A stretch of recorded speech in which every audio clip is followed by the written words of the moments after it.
course. I think Yeah, we'll discuss what could be better. Yeah, we'll discuss that, I hope. Yeah, but it's great to be back from such an incredible experience. How difficult is it? What are the rigors, the physical rigors?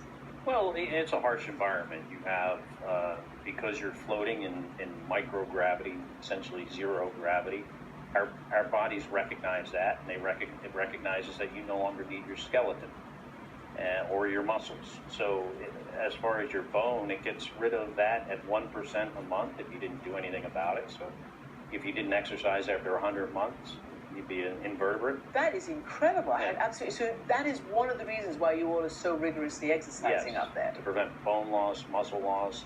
They obviously do a lot of experiments when you're all up in space. You are half of a pair of twins. Your brother, Mark Kelly, everybody knows, is also an astronaut.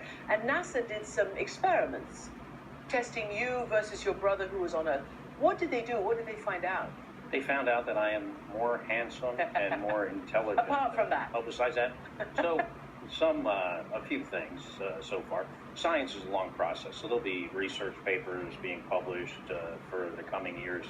They did learn that my telomeres, which are these things on the ends of our chromosomes, the length and quality of which is an indication of our physical age, that the hypothesis were my telomeres would get shorter, so in the direction of getting older.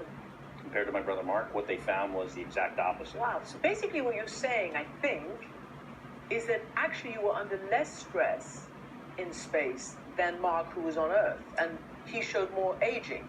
Yes. Something horrifying that you experienced as a family, you and Mark and his wife, Gabby. I covered the assassination attempt against Gabby Giffords in Arizona when you were in space, and you had to hear about it when you were up there.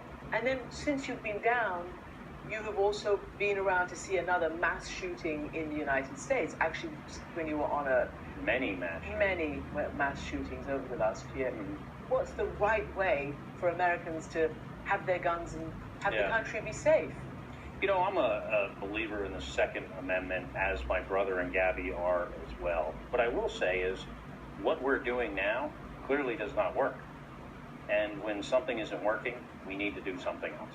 And I think we're past time to doing something else to fix this problem that takes many, many American lives every single day. We need to do something. What do you think more needs to be done to convince the diehards that they're not going to have their guns taken away from them, that it's not a sort of, you know, we hear from people who say, oh, well, we've got, what did they say? I think 300 million guns in the United States, more than people, and we'll never be able to get rid of them. Well, we know that that's not true because the Australians did a national buyback. So there are ways to make things safer. Why is it that American NRA and those who call themselves Second Amenders don't want to believe that? You know, I'm a gun owner myself, so... but you would want sensible gun control? Yeah, gun control. I would say sensible laws with regards to, you know, who's allowed to buy a gun, who's allowed to use a gun. Does it pain you that your sister-in-law was nearly gunned down and killed by this crazy person who came up to her in one of her most important democratic businesses? She's meeting her voters and constituents, and still, despite what happened to her, people are obstinate about this.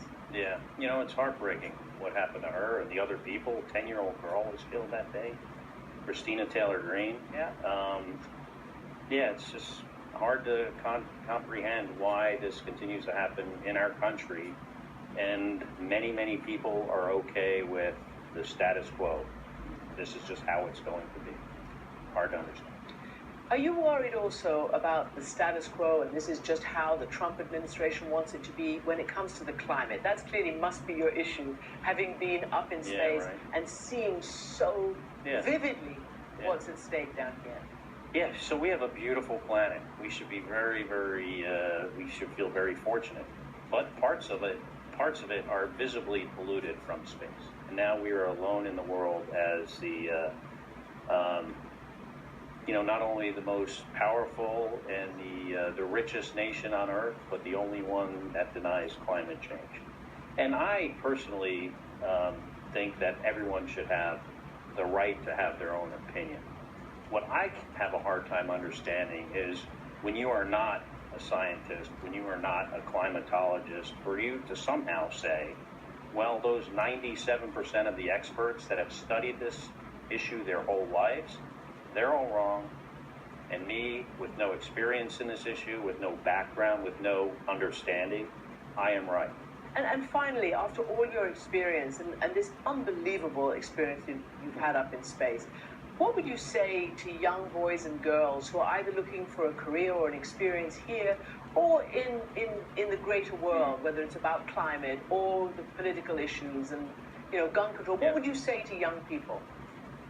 My experience in being part of NASA over 20 years and flying in space, spending all this time on the space station, the facility is absolutely amazing that we built this thing, weighs 1 million pounds, the size of a football pitch. We did this as this international partnership of 15 countries, different languages, different cultures, different ways of doing things. We can do anything. We can go to Mars if we want to go to Mars. We can cure cancer if we put the resources behind it. We fix our problems with the environment. Issues that we have, especially in the United States, which we have many, was absolutely inspired that if we can dream it, we can do it. And I encourage kids out there to find the things they're passionate about and go out there and fix them. Because, these are problems. Problems can be solved. And we close on that incredible image of Mars. Oh, look at that. Look at that. Scott Kelly, thank you so much. Pleasure to be here. Thank you.